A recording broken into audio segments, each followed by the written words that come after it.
రాష్ట్ర ప్రజలారా, పోలీస్ అన్నలారా, గడిచిన వారం రోజులుగా ఈ పులిందల జెడ్పీటీసీ ఉప ఎన్నిక సందర్భంగా జరిగిన పరిణామాలన్నీ రాష్ట్ర ప్రజలందరూ చూసినారు. పోలీసులారా, మీకు సర్వము తెలుసు. ప్రభుత్వం ఒత్తిడికి మీరు లోనై పక్షపాత ధోరణితో ప్రజాస్వామ్యానికి విఘాతం కలిగించే విధంగా మీరు ప్రవర్తించినారన్నది సత్యం. మాపై దాడులు చేసినారు, మాపైనే కేసులు పెట్టినారు. మాపై దాడులు చేసిన వాళ్ళను, హత్యా ప్రయత్నం చేసిన వాళ్ళను అరెస్ట్ కూడా చేయలే, ముద్దాయిలుగా కూడా వాళ్ళను పరిగణించలేదు. మా పైన ఎన్నో బైండ్ ఓవర్ కేసులు పెట్టినారు, మా వాళ్ళపైన తప్పుడు కేసులు పెట్టినారు.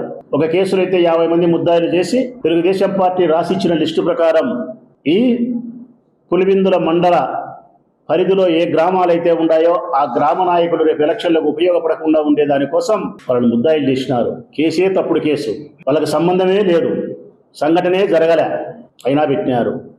మాకు బాధ కలిగితే మీ దగ్గరికి చెప్పుకోనికి వస్తే పర్మిషన్ లేకుండా వచ్చినారని చెప్పి 11 మంది ముద్దాయిలు చేసినారు.